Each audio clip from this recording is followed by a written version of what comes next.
Bom, pessoal, finalizando agora os últimos exercícios, faltando 6 e 7, 8 e 9. Vamos finalizar aí.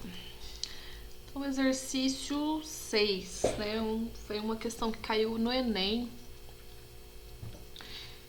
Então, é bem característica de questão do Enem, são questões grandes, né? Muito texto, muita informação. E a forma que eu gosto de resolver esses exercícios é entender o que ele está te perguntando, porque geralmente você pode ter várias informações aí que são distrações, né? Nem sempre os dados que estão no seu exercício você vai precisar utilizar todos eles. Então, esse daí não tem texto, né? A maioria tem texto, eu raramente começo pelo texto, eu vejo o que ele pergunta e aí eu vejo se tem alguma coisa que eu consigo extrair do exercício, né?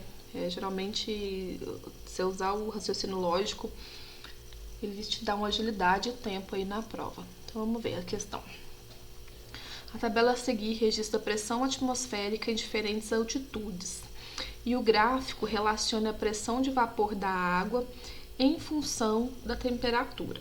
Então, tem a primeira tabela, o gráfico, e aí ele tem outra informação, né? Um líquido num frasco aberto entra em ebulição a partir do momento que sua pressão de vapor se iguala à pressão atmosférica. Assinale a opção correta considerando a tabela, o gráfico e os dados apresentados sobre as seguintes cidades. Então, ele dá a cidade de Natal, no Rio Grande do Norte, que é nível do mar, Campos do Jordão e Pico da Neblina. Ele dá as altitudes aí. Aí ele fala assim, ó, a temperatura de ebulição será. Então, quando ele faz essa pergunta da temperatura de ebulição, a única informação que eu preciso é dessa informação aqui que fala sobre as altitudes. Nenhuma informação antes aí, né, esses gráficos, essa tabela, eu não preciso dessa informação. Porque ele te dá a altitude e pressão atmosférica. Ok, esse aqui é a pressão de vapor da água. E aí ele fala assim, ó, um líquido num frasco aberto. Ele não falou pra você que esse líquido era água. Então, isso aqui não te vale de nada. Isso aqui também não vai fazer muita diferença. O que eu preciso de informação? Eu tenho que entender como que funciona essa relação de pressão de vapor com pressão atmosférica. Salvo engano, na última aula aí, na última vídeo, eu falei exatamente disso, que é sobre esse fato dele ferver. Então, vamos pensar aqui nessas cidades, né? Natal, lá na praia, que a gente não vai, porque a gente tá confinado. Aí tem Campos do Jordão, que também deve ser bom, não conheço.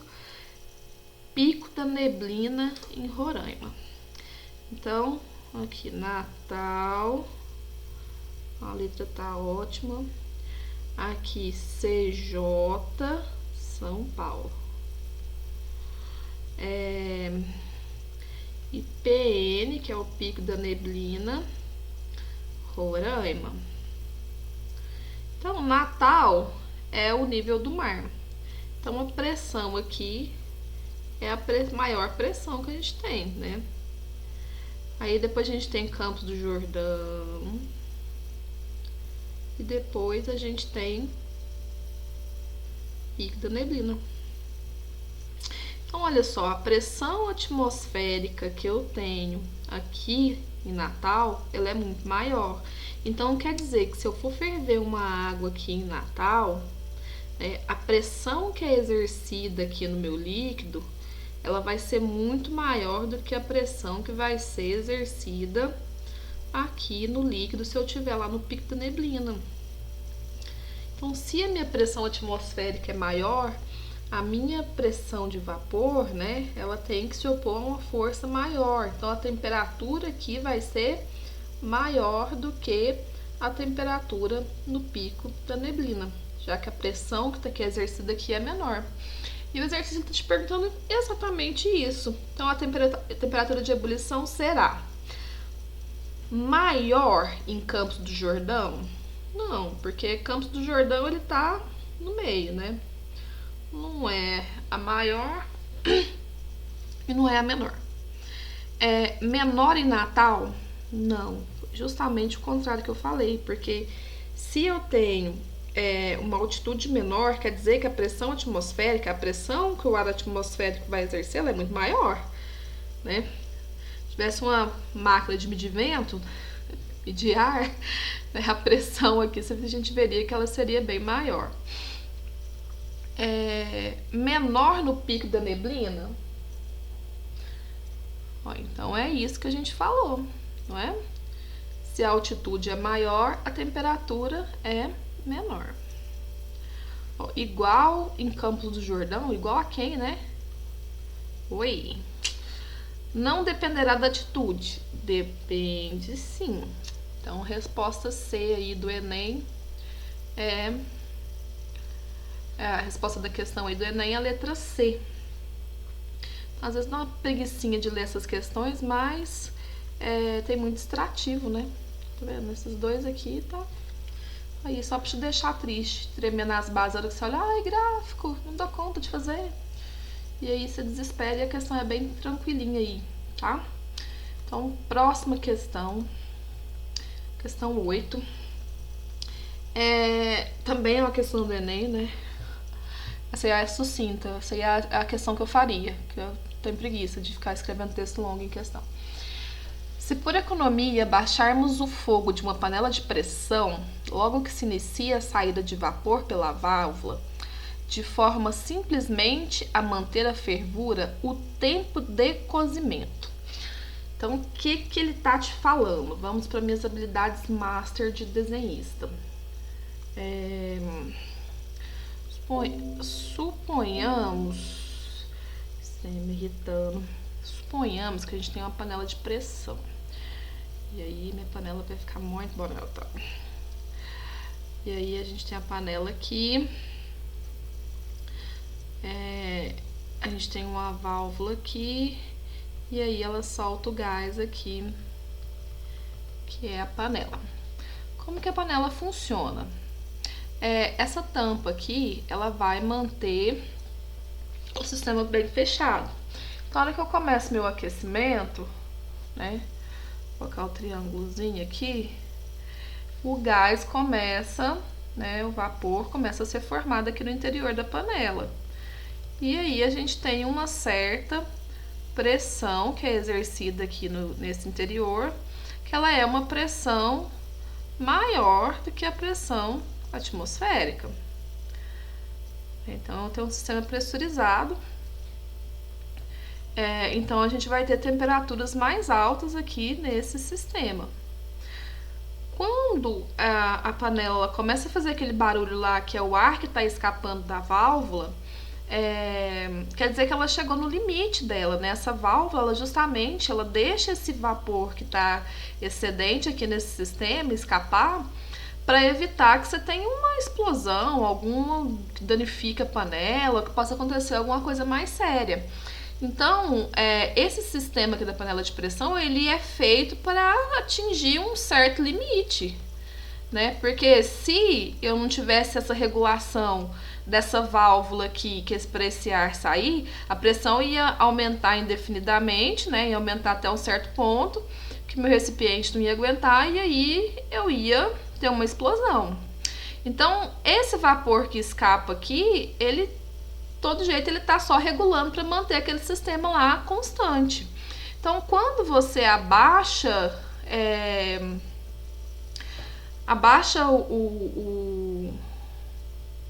a temperatura da chama, né? Esse sistema ele não vai sofrer grandes alterações, porque essa válvula, a partir do momento que você começa a ter o escape, é porque ela já está mantendo aquele sistema numa continuidade aí de temperatura. Então agora a gente lê a alternativa, né? Agora vocês estão aptos a operar uma panela de pressão, sabe o que está acontecendo nela, a gente lê o que as alternativas falam pra gente. Então, a alternativa A. né, o tempo de cozimento será maior porque a panela esfria. Não, às vezes só o escape de gás ele vai ser um pouco menor, mas não tem essa relação aí que a panela não vai esfriar. Se tiver saindo gás lá no escape é porque o sistema está pressurizado e ele vai estar na temperatura aí que vai permanecer. A B será menor, né? Então o tempo de cozimento será menor, pois diminui a perda de água. Nada a ver, né? Será maior, pois a pressão diminui. Não, também não, porque a válvula ela já regulou. A partir que o momento que a válvula começa a fazer aquele barulhinho da panela de pressão, que a gente fica com medo, eu tenho medo de panela de pressão, quer dizer que o sistema atingiu esse limite dele. Será a letra D, né? Será maior, pois a evaporação diminui. Também não. Evaporação também, né, colega? Por sua amizade. Nesse sistema aí, a gente não tá falando de evaporação, né? É um sistema bem característico de fervura, de ebulição. E a letra E não será alterado, pois a temperatura não varia. É essa a alternativa. Essa é a correta, letra E. Então, aí para quem entende o que está acontecendo com a panela de pressão, matava essa questão aí facinho. Então, lembrar que a panela de pressão, a hora que ela atingiu o limite dela lá, a hora que essa válvula começou a liberar esse gás aqui, quer dizer que esse sistema aqui ele vai permanecer constante. Só vai ter alguma alteração aí se esse sistema perder a pressão dele, né? Se ele despressurizar. Então, para ele perder essa pressão, ou eu tenho que cessar totalmente o calor, né? Ou então abrir a tampa, sei lá, alguma coisa assim. A partir do momento que ela pressionou e começa a sair o vapor, a temperatura ela vai ser mantida constante, porque esse escape aqui ele é justamente para regular a pressão, para não deixar a pressão aumentar demais. Então, essa era a questão número 8. Questão número 9, finalmente, não menos importante, é uma questão que caiu lá no vestibular da Bahia. E vamos ler o que ele fala, né? A água é a substância mais abundante no planeta, sem a qual não existiria a vida como se conhece. Daí a importância do ciclo da água na natureza, em razão da formação de nuvens, chuvas, rios, lagos, mares e geleira. E aí o gráfico apresenta as mudanças de fase da água em função da pressão e temperatura. Então esse gráfico aí é um gráfico de diagrama de fase. Então, viu um gráfico desse, não tem informação? Aqui, ó, a gente começa aqui no gás, aqui é líquido, aqui é sólido. GLS aqui, gás, líquido, sólido. Vamos ver o que ele pergunta, né? A partir da análise desse gráfico, identifique as fases que se encontram a água nas condições representadas pelos pontos T, X, Y e Z. Então, o ponto T ele foi bem bonzinho aí com os meninos, né, que foram fazer a prova. Porque o T ele já tá aqui no ponto que é uma interseção, né?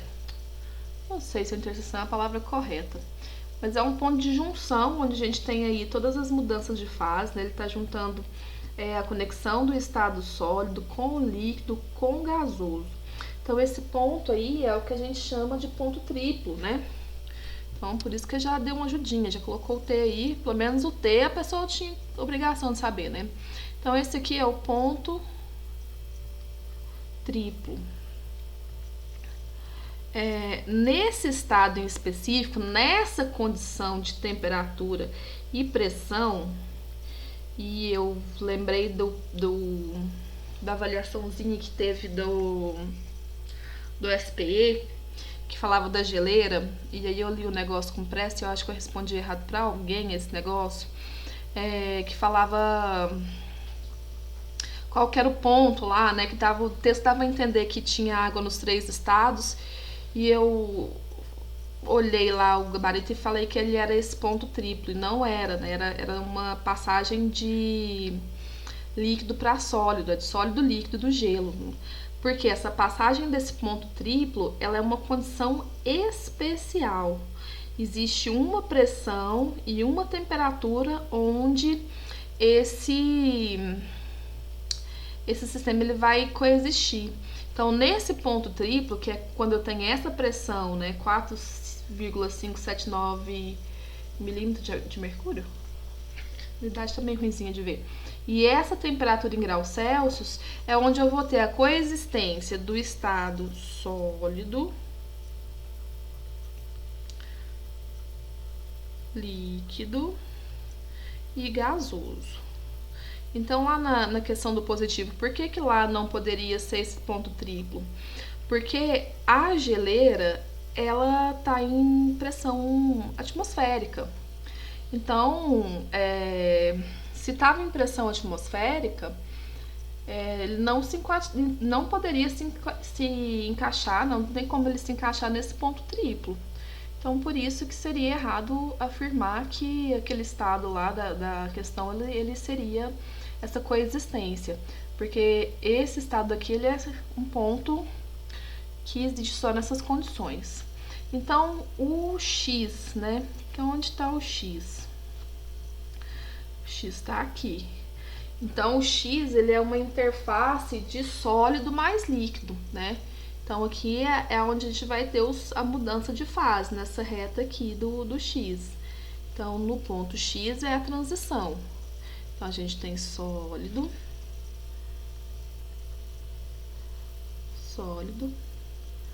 mais líquido. O outro ponto era o ponto Y, que é esse daqui. Então, o Y, ele é uma interface de líquido mais gás.